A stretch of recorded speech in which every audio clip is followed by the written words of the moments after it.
What's going on, everybody? I hope y'all are well out there. I am Jaren. I am a voice teacher, speech trainer, and the founder and owner of this amazing studio, the Jaren Emliger Studio. This is a last-minute video I didn't know I wanted to do until I saw him sing, and I said, oh my God, I need to do this video. And I've seen him all over the place, TikTok, YouTube, Instagram, and things like that, and I've analyzed him on all these different places, but I've never done a full analysis on YouTube, so I figured, why not? Let's do it. He was Gabriel singing Run to You by Whitney Houston on America's Got Talent.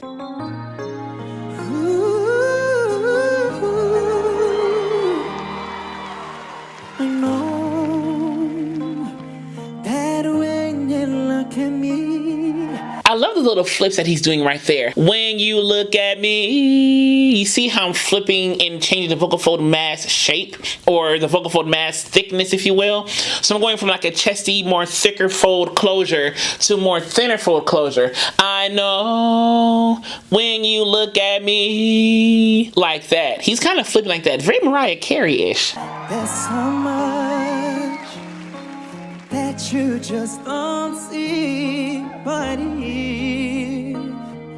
if you would only take the time, I know in my heart you find. I know in my heart you find thick, thick, thick, thick, thick, thin, thin. And that find was find. He's here. I know in my heart you'll find. Mariah Carey does that a lot. And it's very light when he switches up there. It's very light. And there's a very distinct difference. There's nothing wrong with having registration, vocal fold mass differences and having different sounds come from that versus everything being seamless and da-da-da-da.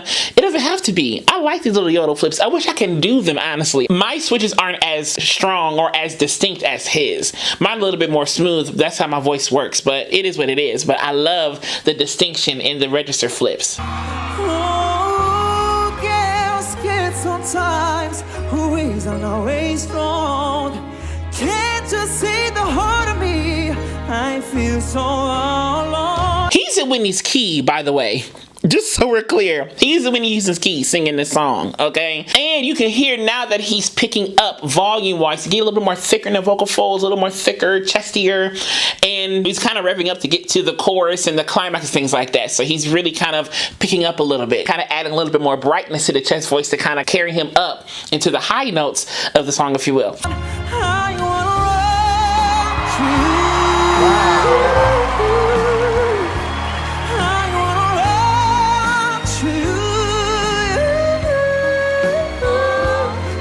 wanna So you see when he said run, his head went up. I wanna run to you. Then he switched, ooh, like that. So that run had that belty moment right there, more chesty, thick fold moment. And you notice he lifted his head up.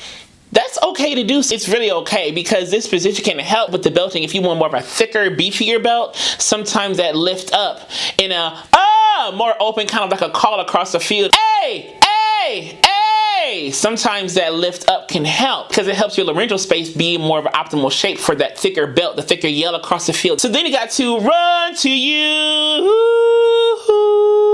and switch to that more headier, lighter, thin fold, whatever you want to call it, that vibration pattern right there. So you went to more of a lighter, thinner pattern on the yoo-hoo, because Whitney did a lot of that flipping too. You know, she did a lot of that yoo-hoo, like that kind of stuff. That was all Whitney too. So yeah, he's kind of just being inspired by them, but doing it his own way. I love it. tell me where you stay, or will you?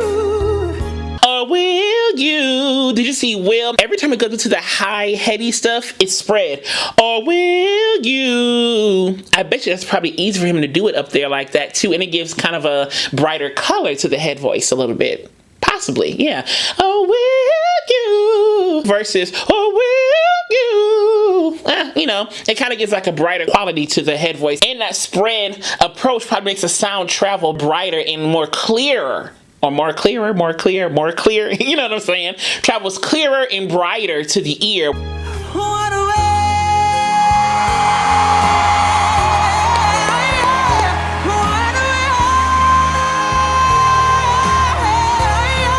Now you notice when he's saying that, it wasn't a lot of air. He didn't use a ton of air. You heard the breath, run away, but it wasn't a lot of air that he used. He wasn't doing, you know, he didn't hold it in. It was just a quick run away. But also, if you notice, he didn't do a lot with the run away articulatory wise. It was run away. It was very loose and free because you had to get to that A of run away. You can't say run away. No, run away. Make it all one word or one phrase. Run away. And make it flow like that and connect it so then it's much easier to execute instead of run away. Ooh, no. Run away. And you see I didn't use a lot of air when I did that. I didn't tank up. And he didn't either, which is a quick run away. You don't need a lot of air to belt and to sing thick and high and things like that. You don't need a ton of air. You don't. I need your here. I need your here to hide away my fears. To kiss away my fears. You see how it's kind of more forward and he's kind of giving more of like a twangier, maybe like a more in the mask or forward approach. He's kind of placing the sound more forward by way of probably shortening and tightening his vocal tract, if you will, to make these higher notes ring easier so he has the power of the high notes without the weight. Because you notice there's not a lot of weight on his voice. He has the notes and the power is there, but there's not a lot of weight. That is smart. That is smart. That is a very smart way to sing. And he has a natural ability, you know, that is unexplainable. Let me just say that too. He just has a gift, obviously. But he also knows what he's doing with his instrument. You can tell he's very purposeful in his natural ability. He just knows how he wants to move it. He's in so much control of his instrument. When he did that part, everything was kind of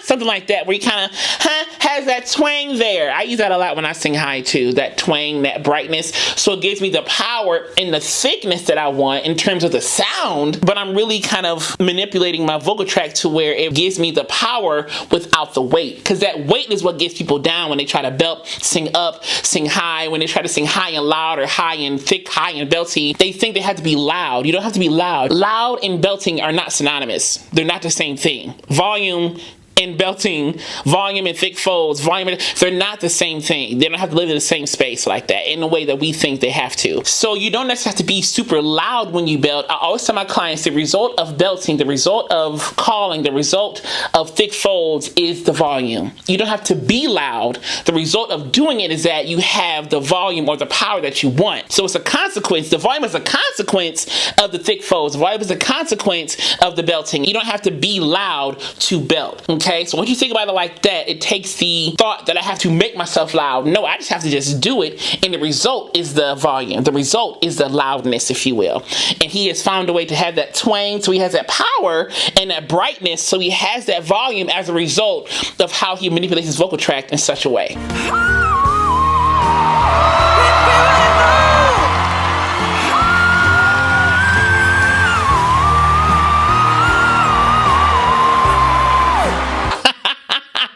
Like you just whistling up there with that whistle tone. I can't do it. I ain't gonna try to do it. I can't do it. At least not right now.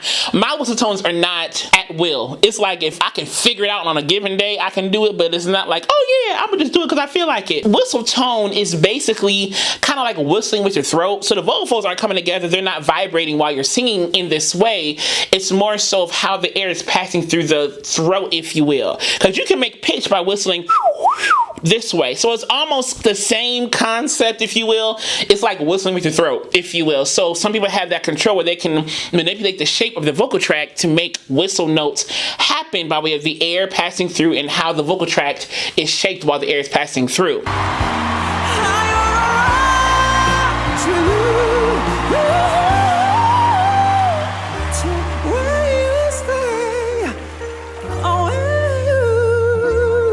His voice is so agile and buoyant. He can just do whatever he wants to do and it just comes out like butter. It just comes out. It just comes out like he just makes it happen. It just comes out That is such a cool gift, and he knows what he wants to do, and he just naturally gifted in this way. He can just move it around, and he's very purposeful how he uses his voice, and it's so cool to just hear him being able to manipulate the way he wants to manipulate and really just do whatever he wants to do with his voice, and it just happens, you know. And he has such a great technique of singing high, where he has, you know, these bright moments and these high moments, but he's never pushing or straining. This is all him. This is all him, and I love it.